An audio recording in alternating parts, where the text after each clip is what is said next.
Joining us now is Michael Sheur. Michael is a former CIA intelligence officer, now an adjunct professor at Georgetown University Center for Peace and Security Studies. In his 22-year career, he served as chief of the Bin Laden Issue Station and the Bin Laden Tracking Unit, among many other assignments. Michael, welcome to the John Fredericks Show. Proud to have you on. Thank you for having me, sir. It's my pleasure. Let me start. I want to thank you for your patriotic service to the United States, sir. Thank you. Well, you're very kind, sir, but the American people paid for a great career for me and a terrific education, and I hope I'm repaying that a little bit since I left the agency. Well, great to have you on.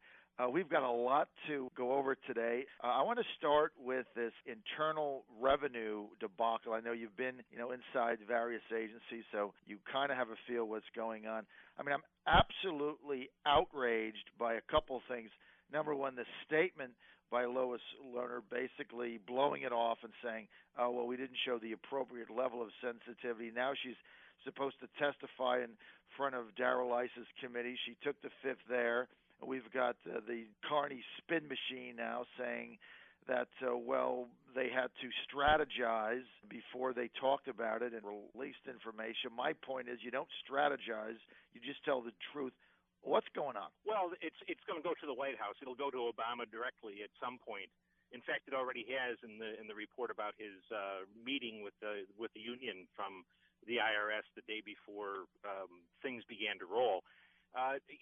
Anybody who's worked inside of the federal bureaucracy knows that no bureaucrat is going to do something like this, which they know is both immoral and illegal, without authority, without their rear end being covered.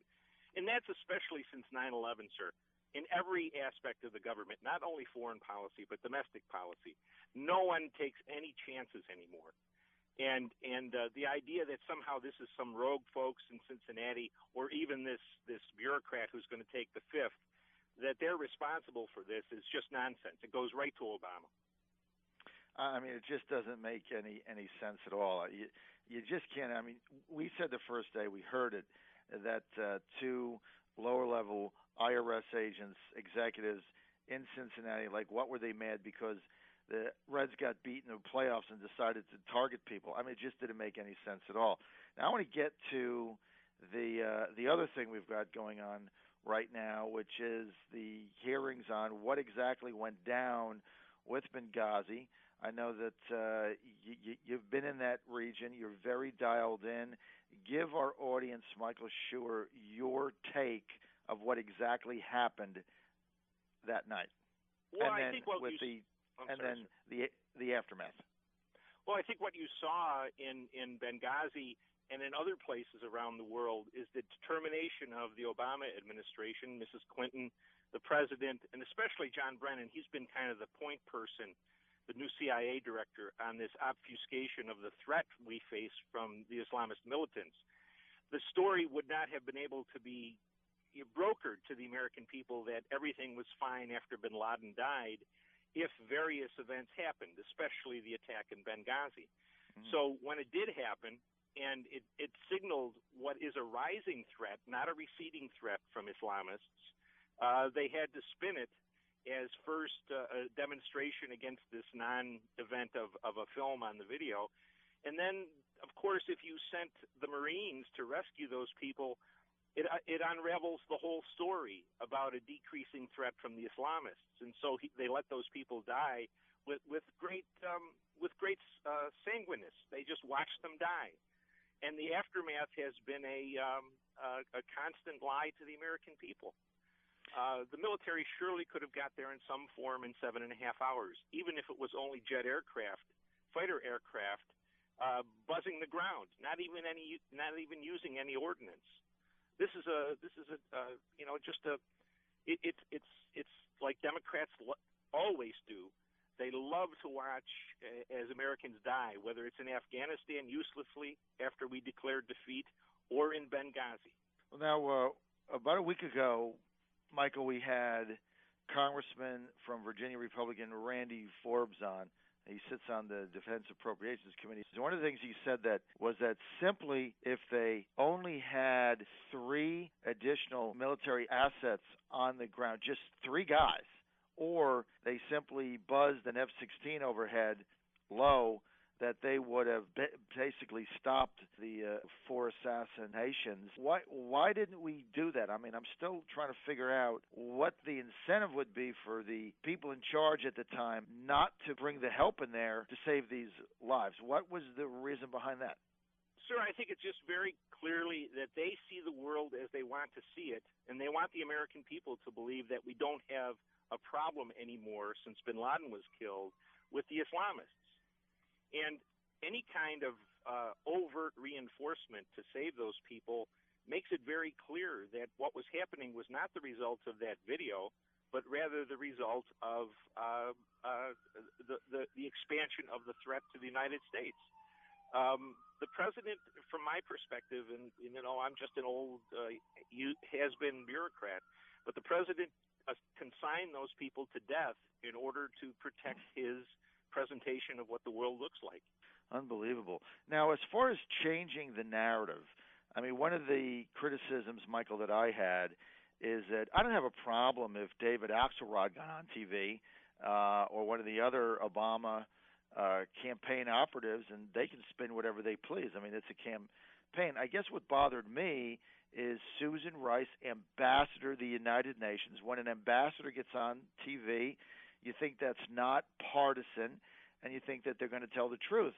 And so I was really affronted by that. I think many Americans were. What was the deal behind changing this narrative? Well, one thing, sir, is the one thing I noticed over the course of my career between 1982 and 2004 was that the National Security Council, especially in the White House and the State Department, had become much more political in the sense that they're just another political organization to protect the president. And it doesn't matter if it's a Republican or a Democrat. They're both guilty of it. What changed what she went out to do was to reinforce the idea that Obama and especially John Brennan have pushed on the American people, that the war we're facing has nothing to do with religion, that it has nothing to do with the way the U.S. government intervenes in the Muslim world repeatedly, and that it's just a kind of a unfortunate occurrence. 4 Americans died. That's what she was out there to do. And basically it was a lie, and they knew it was a lie. And yet, no one ever raised the issue, or barely raised the issue, when they were confirming John Brennan. Unbelievable. We're with Michael Sheur. He is a former CIA intelligence officer, had a 22-year career in the CIA. This is the John Fredericks Show. You're listening to the John Fredericks Show. Welcome back to the John Fredericks Show. Today we're with Michael Sheur. He's a former CIA intelligence officer, now an adjunct professor at Georgetown University Center for Peace and Security Studies. He was with the CIA for over 2 decades and had the honor, I suppose, of serving as chief of the Osama bin Laden issue station and the Osama bin Laden tracking unit. Michael, you've been tracking bin Laden for some time, and I know there were a couple instances in the Clinton administration where the CIA thought they had a bead on him. What happened? Well, we didn't think so, sir. We knew so. And Mr. Clinton had 10 different opportunities to kill Osama bin Laden just between May of 1998 and May of 1999. Twice we could have tried to kidnap him using CIA assets. 8 times we knew his exact location, and the military could have used either fixed-wing aircraft or cruise missiles to kill him. And on each occasion, Mr. Clinton decided not to do it. And what's very interesting when we think about how the press works in this country, all of those incidents are verified in the 9/11 Commission report. And yet Clinton comes off as the great hero who tried to get Osama bin Laden. It's an extraordinary thing. When you sit back and look at what's happened since 9/11, it goes right back to Mr. Clinton. He opened the door for the foolishness of the war in Iraq. He opened the door for 9/11, and yet it's just never talked about in the American society. Now, why do you think that President Clinton at the time didn't hit the switch? Because of his reputation, sir. He wanted to be not the president of the United States, which involves putting the protection of Americans first. He wanted to be the president of the world leader, the world citizen. Mm-hmm. And they also had a very racist view of Muslims. They thought that if they killed bin Laden, the whole Muslim world would rise up and kill American businessmen and tourists. Or even more ridiculous than that, we had an opportunity to kill him on the Saturday before Christmas in December of 1998. And they were afraid some shrapnel from a missile that would kill him would hit a mosque nearby, and mm-hmm. somehow the scratching of a mosque by a piece of shrapnel would enrage 1.4 billion Muslims to attack anything American in the world. It was just a very much a combination of moral cowardice, ambition, and racism. Where does the CIA go from here? Well, sir, one thing that's absolutely surprised me since I resigned in 2004 is the general belief among the American people that the CIA is a rogue agency and does things off its own hook. In fact, it's a very palsied agency. It's very powerful, it's very talented, but nothing gets done unless the president approves it. And we are peculiarly the institution of the president. So if the agency is brought up into the dock for one thing or another, it is because of what the president wanted us to do. And I think there needs to be an accountability, not only on the part of the agency, but on the part of the president. The agency clearly, for example, was ready to go with the people it had in the country to help those folks in Benghazi. Mm-hmm. And the president or the White House or his representatives refused to let us do it. So I think the agency is just in a very peculiar position. It's perceived by Americans as an independent organization, and under any president, it is peculiarly his creature, Democrat or Republican. Michael Sheur, I got about one more minute. Let's get to the deteriorating Syrian situation. I know you've got knowledge on that. What do you think our position should be there, sir? Our position should be who cares who rules in Damascus. Right. I've grown up. I'm 60 years old, and for the last 40 years, I believed somehow that Syria could threaten the United States, and now I can barely find it on the map. So far, Mrs. Clinton and Kerry and Obama have dumped $500 million into the Syrian resistance, which is a synonym for Al-Qaeda and its allies. So we're involved in someone who is a rotten kind of guy and a rotten kind of regime, but he brought stability to the region. He was no threat to the Israelis. And now we're involved in supporting the takeover of Syria by an Islamist government, which will have two effects. It breaks down Israel's security on the internal level, right at the Golan Heights. But once Syria goes, Jordan is next.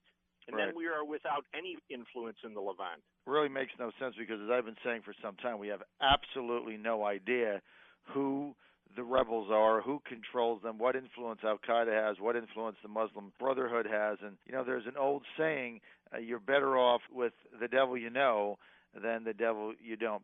Coupled with the fact, Michael, I just can't find any evidence of national U.S. strategic interest there or threatening the U.S. national security.